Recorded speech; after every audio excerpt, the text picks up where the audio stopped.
Chapter 6. Now it was the time to start the backyard project. The first thing we had to do was to burn off all the stuff that was growing there.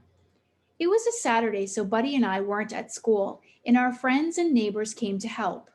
Carol Crane came too. It was a sunny day with no wind blowing. That's very important, my dad told us. Why? I asked. Well, if it's windy, the fire could spread, and the house might burn down. I sure didn't want that to happen.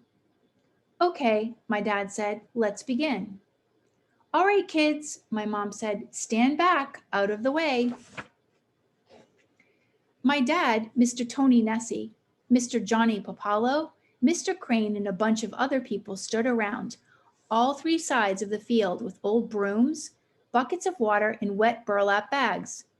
My mom stood holding a hose attached to the one water faucet that worked.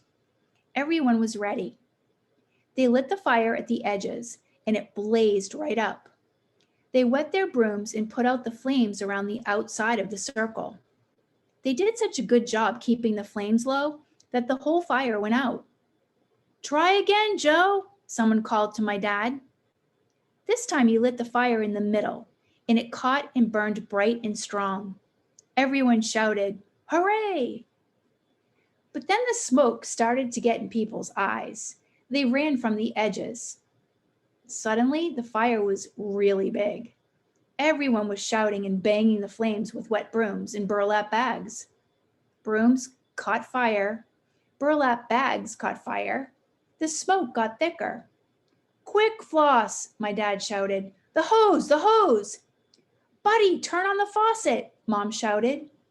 Water streamed out of the hose. Wet down the house, Uncle Charles yelled. My mom did.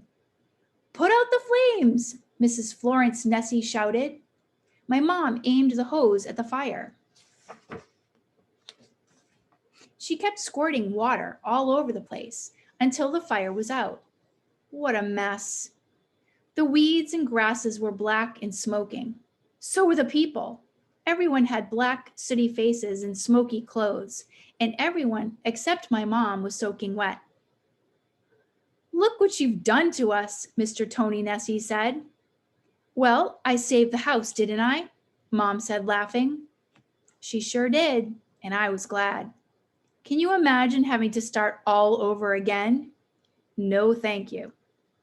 With the backyard all burned down, my dad hired an Italian man who had a horse and plow. It took a few days for the man to plow the backyard. It was fun to watch. Rocks kept popping up, and my dad saved them so he could use them later to build the wall in front of the house. After the yard was plowed, the old man attached a contraption made out of chains to the horse where the plow had been. He and the horse pulled the contraption along the ground to make it smooth and flat. Back and forth they went, back and forth. It looked pretty good, until the next day.